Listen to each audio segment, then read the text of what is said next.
क्या हुआ मिस्टी? तुम मेरे दोस्त को देखकर इतनी हैरान क्यों हो रही हो?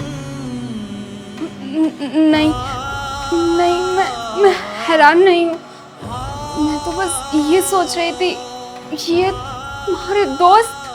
हाँ मिस्टी, ये मेरा दोस्त है। अरुण नाम है इसका। पहले ये बहुत अच्छी लाइफ जी रहा था, बहुत बड़ी कंपनी में जॉब करता था ये। पर तुम्हें पता है, इसकी शादी अभी 1 साल पहले हुई थी, वो भी इसकी मनपसंद लड़की के साथ। इसने मुझे अपनी शादी पे इनवाइट भी किया था, लेकिन मैं इसकी शादी में नहीं जा पाया, क्योंकि उस समय मैं दुबई में था, मैं वहीं पे जॉब करता था, और इसलिए मैं अपनी भाभी को नहीं देख पाया। और जब मैं इसकी शादी में नहीं गया तो ये मुझसे नाराज़ हो गया। मैंने इससे शादी की फ़ोटो मांगी कि भाई मैं भी तो देखूं आखिरकार कौन है वो लड़की जिसने मेरे भाई का दिल चुराया है, दिखती कैसी है वो। तो इसने फ़ोटो देने के लिए साफ मना कर दी, और ना ही किसी को स्टेटस लगाने दिया, कहीं मैं ना देख लूँ। और पता है इसने क्या बोला? कि तेरी यही सज़ा है कि जब तक तू खुद यहाँ आकर अपनी भाभी को नहीं देखेगा ना, तो मैं तुझे तेरी भाभी की एक भी फ़ोटो नहीं भेजूँगा। और इसने तो यहाँ तक बोला कि मैं तुझे तेरी भाभी का नाम भी नहीं बताऊँगा। इसने मुझे आज तक भाभी का नाम भी नहीं बताया। फिर मैंने सोचा ठीक है, जब इंडिया जाऊँगा तभी भाभी को देख लूँगा और उनका नाम भी तभी पता कर लूँगा। लेकिन जब मैं 1 साल बाद इंडिया आया और इसके घर पहुँचा तो ये घर पे था ही नहीं, और इसके घर पर ताला लगा हुआ था। मैंने आसपास के लोगों से पता किया तो उन्होंने बताया कि अरुण की एक एक्सीडेंट में डेथ हो गई, और इसके पापा इसके डेथ के सदमे को बर्दाश्त नहीं कर पाए और वे भी गुजर गए।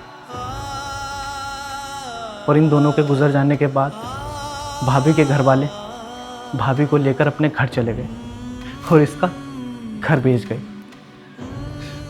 उस दिन मुझे बहुत दुख हुआ, बहुत रोया था उस दिन में। लेकिन आज ठीक 2 साल बाद मुझे अरुण सड़क पर भीख मांगते हुए मिला। पहले तो मैं हैरान रह गया, लेकिन फिर मुझे खुशी भी हुई कि चलो मेरा यार जिंदा तो है। फिर इसने मुझे बताया कि इसकी कार खाई में पलट गई थी। वहाँ के आसपास के लोगों ने इसे अस्पताल में भर्ती कराया और पूरे 1 साल 3 महीने तक इसका इलाज चला। कोमा में चला गया था ये। जब ये कोमा से बाहर आया और जब ये अपने घर पहुंचा तो इसने देखा जो घर कभी इसका हुआ करता था वो किसी और का हो गया, और जो इसकी दुनिया थे, इसके पापा, वो भी इस दुनिया में नहीं रहे। और जो इसकी सब कुछ थी, जिससे ये बेहद प्यार करता था, इसकी पत्नी, उसने भी किसी और से शादी कर ली। और ये सब कुछ बर्दाश्त नहीं कर पाया और इसने अपनी ऐसी हालत कर ली। और ये आज मांग मांग कर अपना गुजारा कर रहा है।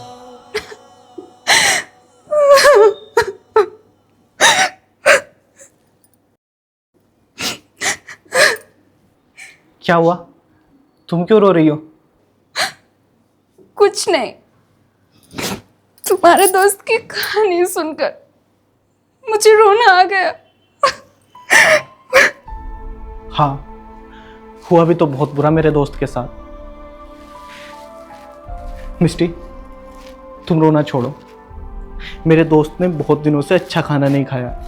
तुम एक काम करो, तुम जाओ और इसके लिए अच्छा खाना बनाओ जिससे इसका पेट भर सके।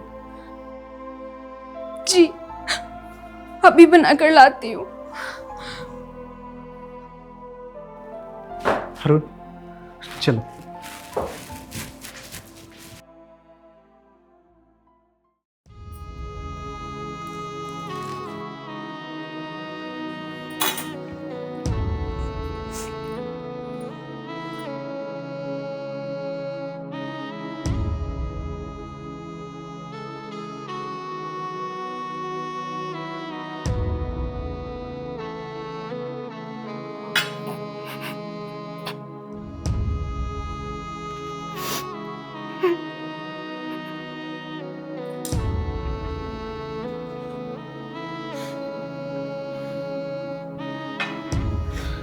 मिस्टी, मैं इसे समझा समझा के थक गया कि मत रो मत रो, लेकिन यह है कि मानने के लिए तैयार ही नहीं है। बस रोए जाता है रोए जाता है।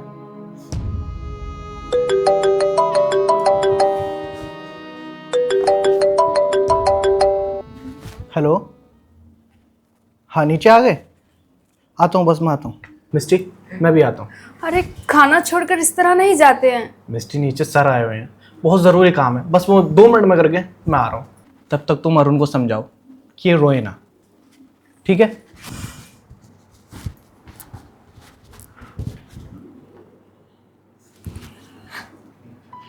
अरुण, मुझे माफ कर दो। मैंने दूसरी शादी करके बहुत बड़ी गलती कर दी, और मैं करती भी क्या, पूरा 1 साल इंतजार किया मैंने तुम्हारा। मुझे पूरी उम्मीद थी कि तुम जरूर आओगे, लेकिन तुम नहीं आए। पापा के गुजर जाने के बाद मैं अकेली पड़ गई थी। फिर भैया मुझे अपने साथ लेकर चले गए।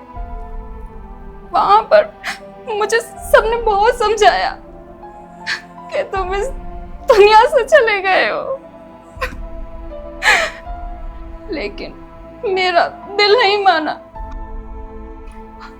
मुझ पर दूसरी शादी का दबाव बनाया गया, लेकिन फिर भी मैं नहीं मानी, तुम्हारा इंतजार करने लगी। फिर धीरे धीरे मैं अपने घर वालों के ऊपर बोझ बन गई।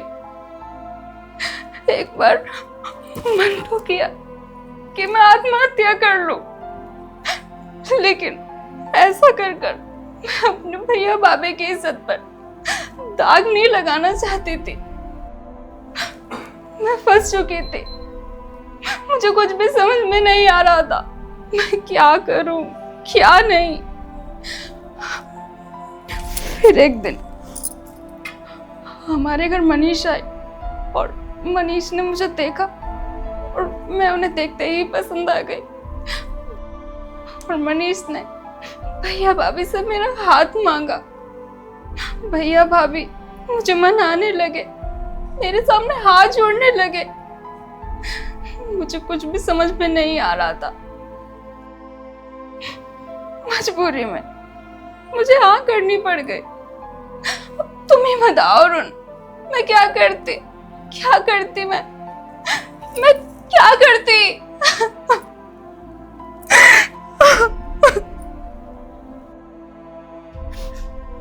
मनीष को पता है कि तुम्हारी दूसरी शादी है ये?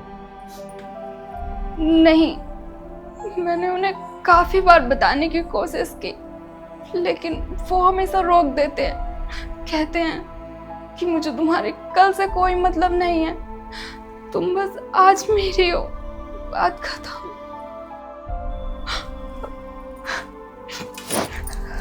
लेकिन अरुण, अब तुम चिंता मत करो, सब ठीक हो जाएगा। मैं तुम्हारे साथ चलती हूँ, हम पहले की तरह एक साथ रहेंगे और बहुत खुश रहेंगे। और मनीष की हालत अपने जैसी कर दो है? अरे बहुत प्यार करता है वो तुमसे, देखा है मैंने उसकी आंखों में। और तुम्हारे और मेरे प्यार का क्या? मिष्टी, अगर हमारा साथ नसीब में होता ना, तो किस्मत हमारे साथ ऐसा खेल ही नहीं खेलती। देखो, अब अच्छा यही है कि जो चल रहा है ना, चलने दो। नहीं अरुण, ये तुम उल्टी सीधी बात मत करो। मैं तुम्हारे बिना नहीं जी सकती। मिष्टी, सीख तो गई हो ना मेरे बिना जीना, तो बस सोच लो कि मैं वापस आया ही नहीं। कैसे सोच लूं? तुम मेरी आंखों के सामने हो, मुझसे ये नहीं होगा। देखो मिष्टी, मैं अपनी खुशी के लिए ना अपने जान से प्यारे दोस्त की खुशी नहीं छीन सकता। और जब कोई अपना दूर होता है ना, तो कितना दुख होता है ये तुमसे और मुझसे बेहतर कौन जान सकता है। देखो मिस्टी, हम दोनों संभल गए हैं, लेकिन मनीष नहीं संभल पाया तो नहीं, ये मुझसे नहीं होगा। देखो, मैं तुम्हारे आगे हाथ जोड़ता हूं, अगर तुम मुझसे प्यार करती हो ना तो तुम्हें कसम है मेरी, तुम मनीष से इस बारे में कुछ नहीं बताओगी। जैसा मैं कहता हूं ना तुम वैसा करोगी, तुम्हें कसम है मेरी।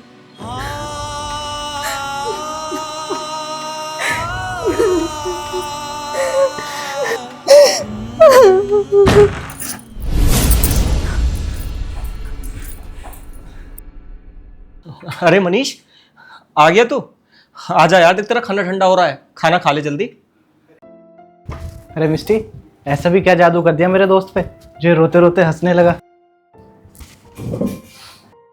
सच में अरुण, तुम्हारे चेहरे पर स्माइल बहुत अच्छी लगती है, तुम ऐसे ही हंसते रहा करो। मनीष, सच में भाभी बहुत अच्छी है। आज ना इन्होंने मुझे बहुत अच्छे से समझा दिया है कि जिंदगी ना रोने से अच्छी नहीं कटती है, हंसने से अच्छी कटती है। हाँ, ये तो सही कह रहे हो तुम, है तो अच्छी है। ये छोड़, तू खाना खा। अरे खाना खाना ले। अरे खा लूंगा मैं। अरे खा ले यार।